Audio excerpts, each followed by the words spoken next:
দর্শক, আমরা ঈদযাত্রার আরও খবর জানবো। প্রথমে চলে যাব সদরঘাটে। সেখানে আছেন আমাদের সহকর্মী লিটন মাহমুদ।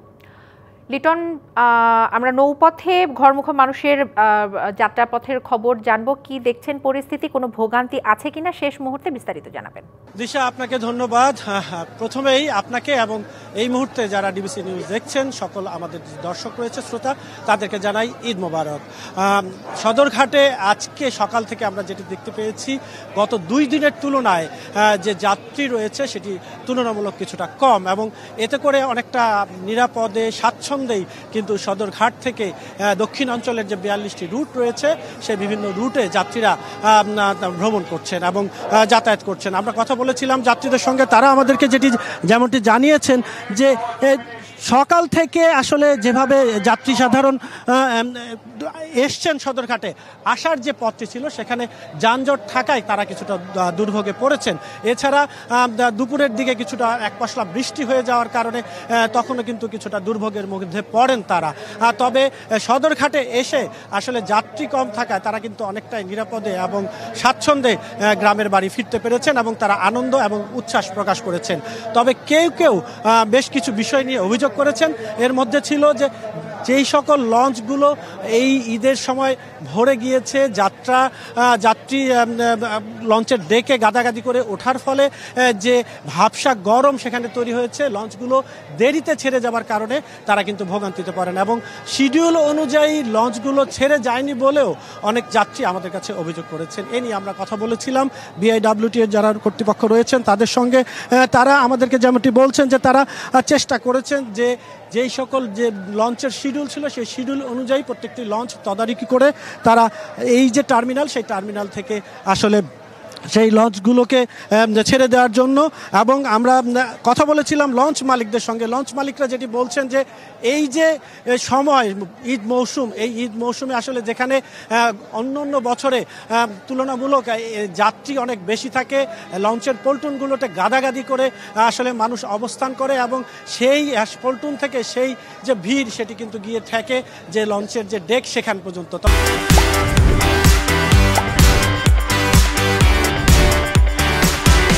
তবে এবার সেই চিত্র ভিন্ন হওয়ায় তারা বলছেন যে তারা লোকসানের মুখে পড়েছেন। এই অবস্থায় চলতে থাকলে তাদের আসলে এই যে লঞ্চ ব্যবসা সেটি গুটিয়ে নেওয়া ছাড়া কোনো তাদের আর বিকল্প পথ থাকবে না। সেজন্য তারা সরকারের কাছে নিবেদন করেছেন সদরঘাটে আসার জন্য গুলিস্তান থেকে সদরঘাট অবধি পর্যন্ত যে রাস্তাটি রয়েছে এখানে একটি যেন এক্সপ্রেসওয়ে নির্মাণ করা হয়, অথবা বিকল্প কোনো ব্যবস্থা করে মেট্রো রেলের কায়দায় কোনো ব্যবস্থা করার দাবি তারা রেখেছেন। আমরা জানছিলাম আপনি জানাচ্ছিলেন নৌপথের খবর, এবার আমরা জেনে নেব সড়ক পথের খবর।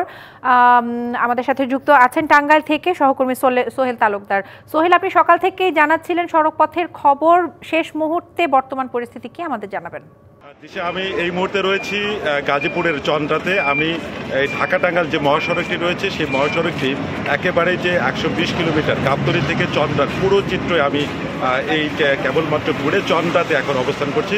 তবে আমার এই যে এখন যে ঢাকা টাঙ্গাইল মহাসড়কের 45 কিলোমিটার যে যানজট, যে দীর্ঘ 45 ঘন্টার পর সেই যানজটের স্বস্তি আসলেও এখানে যে চন্দ্রা যে এলাকাটি রয়েছে, আমি যদি আপনাকে একটু করে দেখাতে পারি যে এই সমস্ত অব্যবস্থাপনা এখন এই চন্দ্রা এলাকাতেই অবদান করছে। এখানে মানে যাত্রী ওঠানামার থেকে বড় কথা যে মানুষদের চরম ভোগান্তির মধ্যে পড়তে হচ্ছে। এখনও প্রচুর পরিমাণে মানুষ যারা রয়েছেন তারা পরিবার পরিজনের সাথে ঈদ করতে যাবেন, কিন্তু এই একটি অংশে শুধুমাত্র প্রশাসনের অব্যবস্থাপনা, নজরদারি এবং পাশাপাশি যে চালক যারা রয়েছেন তাদের যে স্বেচ্ছাচারিতার ফলে এই চন্দ্রা অংশে ব্যাপক জনদুর্ভোগ তৈরি হয়েছে এবং যানজটের একটি এখন পর্যন্ত সেখানে দীর্ঘ যানজট রয়েছেন এবং প্রচুর মানুষ এখনও রয়েছেন যারা গন্তব্যে যাবেন।